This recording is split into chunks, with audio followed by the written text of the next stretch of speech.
Well, thank you for tonight and for the last days. And maybe I'm impatient and you're going to address my question in a couple of days. But I'm curious about the relationship between negation and affirmation. And I'm curious why we are talking, or you were so kind to tell us about your observations of the last century as a century of negation. Why do you start with negation? Because to me, every negation needs affirmation before that. So why don't we start at what has been affirmed and is now being negated? Is it maybe nostalgia? Yes, first trust. Needs affirmation first. Why do you start with negation? Why not positively with affirmation? Oh yes. No, it's. I think that all my attempt, my philosophical attempt, is to restitute the precedence of affirmation. Absolutely. But it's we have to do that in the context where different forms of negation are dominant. And so we have to examine the question of negation precisely to propose a new form of precedence of affirmation. We can. It's a question to. It's une entrée. Oui, to enter in the question of affirmation, which is in fact the most important question today. We must probably begin by a complete examination of the question of negation, which has been dominant during the last century. It's a methodological choice. It's not a choice of negation against or affirmation, because my conviction is the reverse.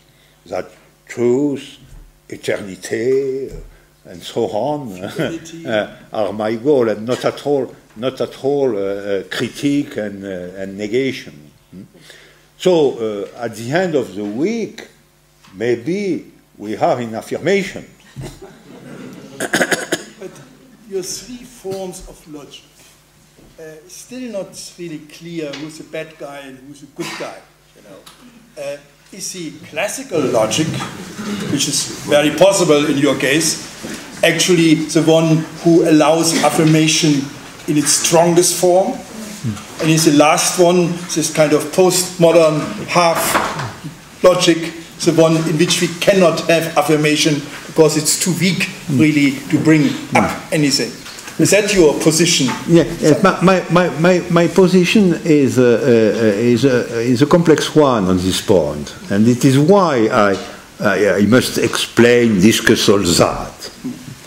But on one hand, I think that the most clear context for affirmation is certainly a classical one. But on the other side, I think that the hyper-classicism of the last century has been a real disaster. Right.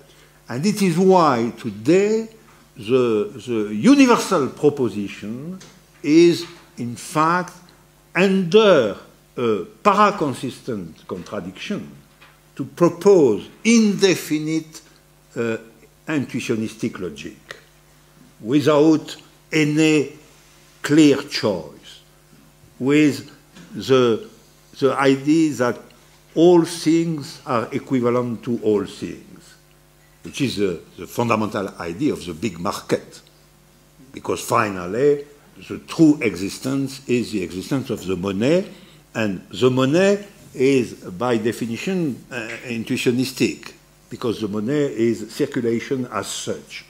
So I have two different tasks, if you want. First, to criticize the use of classical context in the last century. It has been so important, and it has been a so important disaster, finally.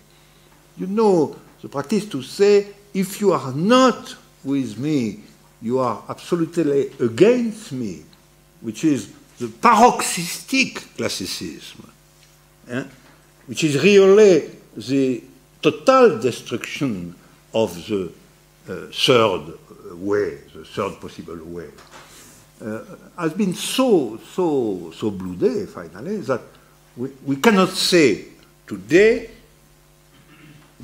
okay, against the interioristic context, finally, all is equality to, it's bad to have an idea, a strong project is always criminal, and so on and so on. Against all that, we must affirm the classical context. It's difficult to do something like that because it has been done during precisely 1 or 2 centuries. So I criticize all that. But I know that we have, for a new affirmation, we have by necessity to do a new dialectical context. And in a new dialectical context, certainly the logical form for decision will be a classical one. And so the project is to transform the classicism. And to transform the classicism is to create a new relationship between classicism, intuitionism, and paraconsistency. And the domination of classicism cannot be the exclusion of other logical contexts.